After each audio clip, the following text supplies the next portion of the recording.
من الخزائن وما انزل من الفتن. اللہ تبارک و تعالیٰ نے دنیا کے اندر نہ جانے کتنے خزانوں کو نازل کیا،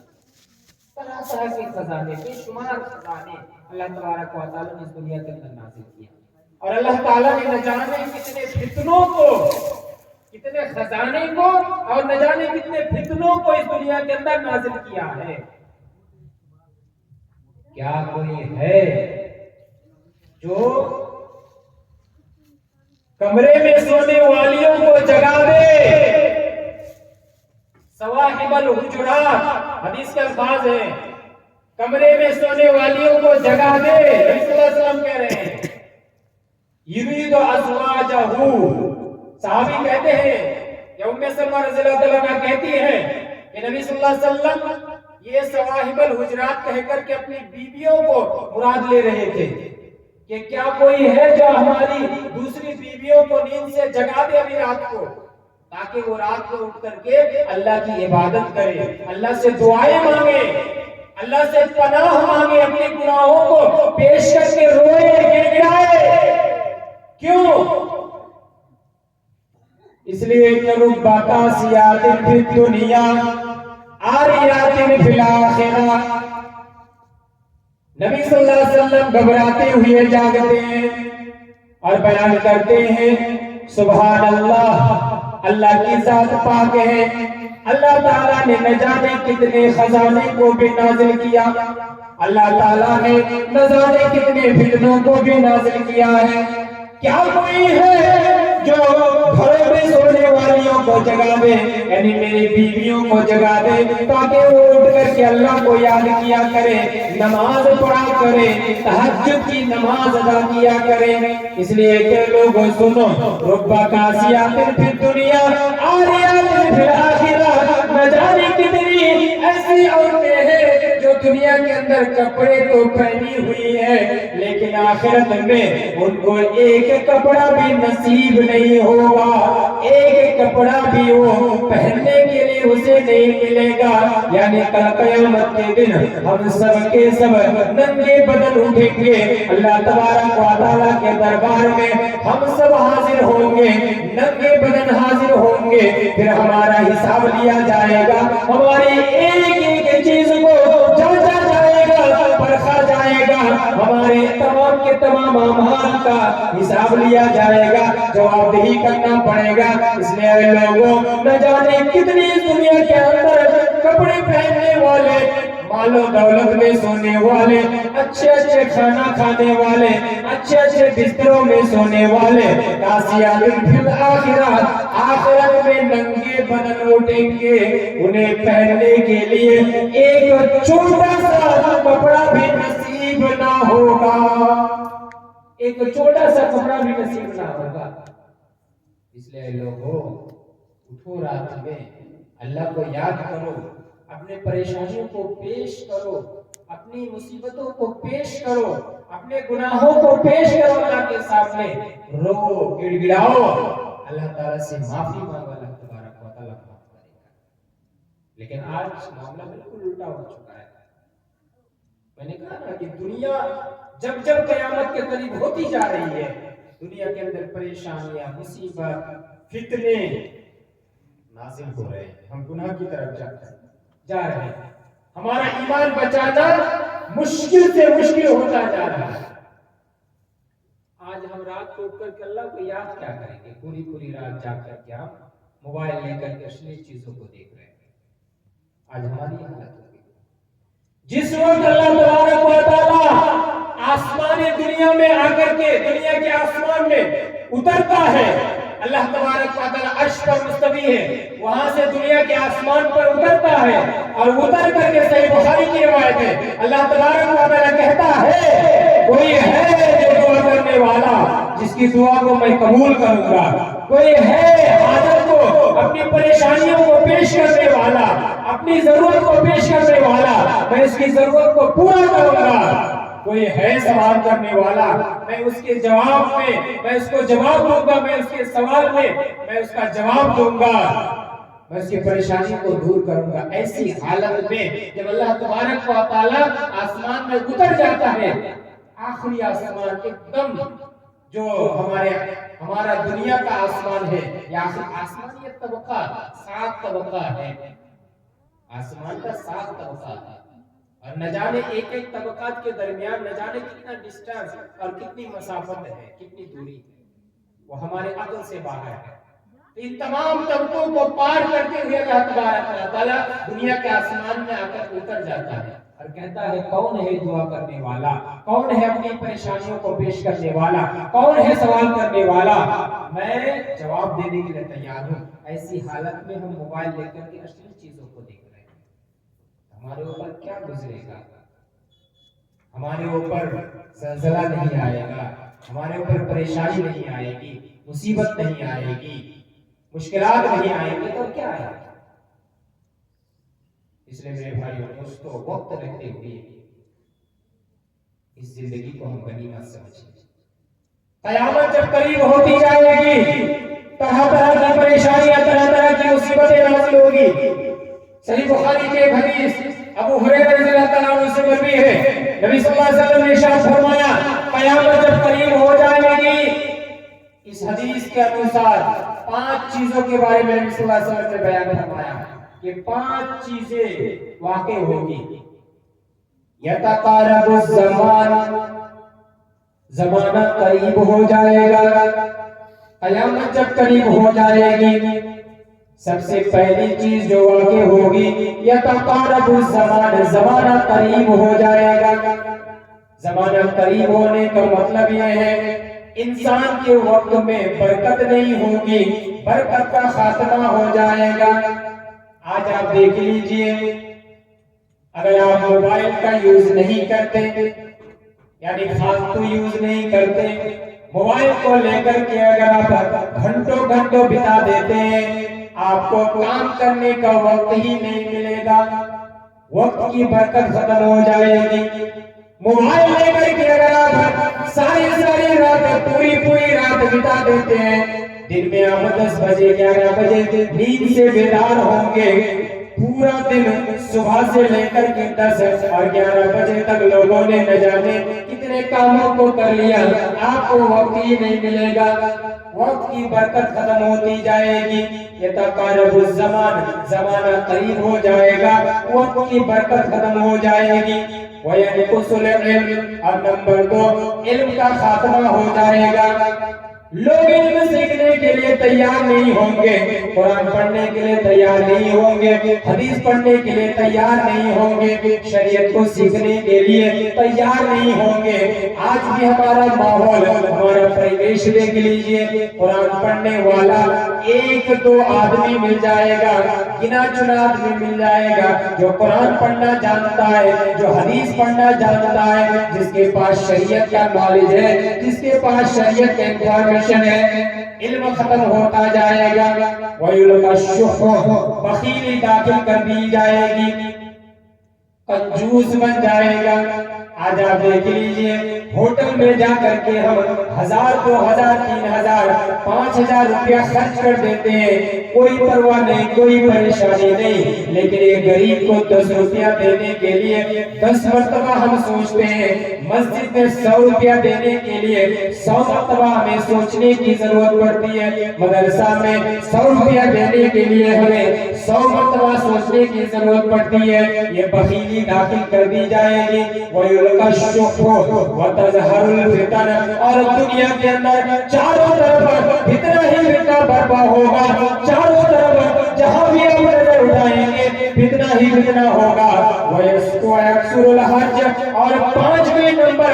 آخری مرتبہ، آخری نمبر پر نبی صلی اللہ علیہ وسلم نے بیان فرمایا وَيَكْثُرُ الْحَرْجُ، اور حرج زیادہ ہو جائے گا۔ صحابہ کرام نے سوال کیا، قالوا یا رسول اللہ ایما ہوا، اے اللہ کے رسول وہ کیا ہے، حرج کا مطلب کیا ہے؟ نبی صلی اللہ علیہ وسلم نے فرمایا القتل، القتل، حرج کا مطلب ہے قتل و غارت گیری چاروں طرف چھا جائے گی۔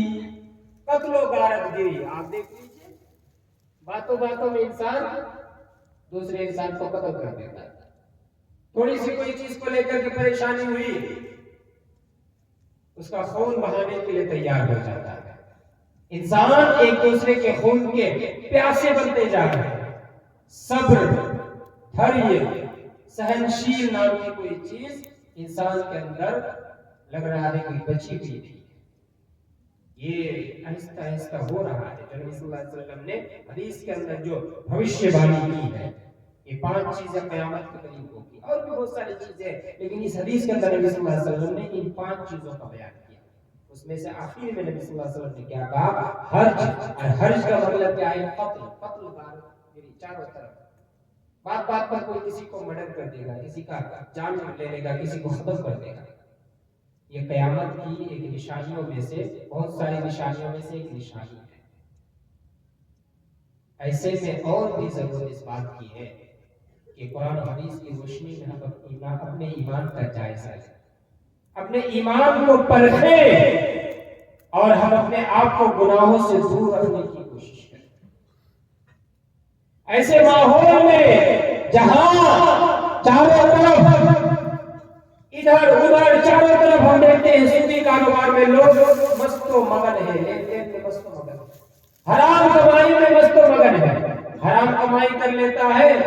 اور اسی حرام کمائی سے ایک مسجد بنا دیتا ہے، اسی حرام کمائی کا روپیہ لینے کے لیے مولوی صاحب بھی چلا جاتا ہے۔ ایک مولوی صاحب ایک حرام کمائی کرنے والے کے پاس گئے، یہ سچا واقعہ میں بیان کر رہا ہوں، نام نہیں لوں گا، ورنہ بھائی لوگوں کا تو کوئی بھروسہ نہیں، کون کس راستے میں کس کو کیا کر دے۔ جان کا خطرہ تو ہر ایک کو ہے، نبی صلی اللہ علیہ وسلم کو بھی تھا، اس لیے غار ثور میں جا کر کے چھپے تھے کفار سے بچنے کے لیے، ابو بکر صدیق کے ساتھ۔ ایک حرام کمائی کرنے کے والے کے پاس ایک مولوی صاحب گیا چندہ کرنے کے لیے، وہ کہہ رہا ہے کہ مولوی صاحب حرام کا لیں گے یا حلال کا لیں گے؟ اگر حرام کا لیں گے تو بولیے 1 لاکھ لکھ لیجیے، اور اگر حلال کا لیں گے تو 1000 روپے لیجیے، یہ حلال کا 1000۔ مولوی صاحب تھوڑا سا منہ گھما کے کہہ رہے ہیں وہی دے دیجیے، 1 لاکھ ہے نا وہی دے دیجیے۔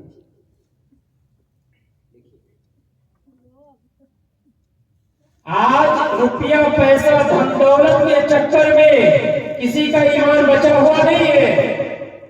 ایمان بچانا بڑا مشکل ہوتا جا رہا ہے۔ آگ کے انگارے کو اپنی ہتھیلی میں لے کر کے گھومنا آسان ہوگا، ایمان کو بچانا مشکل ہو جائے گا۔ آج یہ ہوتا جا رہا ہے۔ باتیں بہت ساری یہ بول سکتا ہوں، باتیں تیکھی لگے گی، لیکن حق ہے، سچ ہے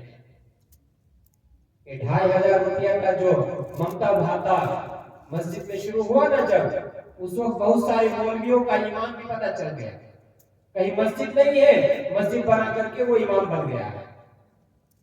تو کوئی بچا ہوا نہیں ہے۔ 2500 روپے کے لیے آپ اپنے ایمان کو بیچ دیتے ہیں،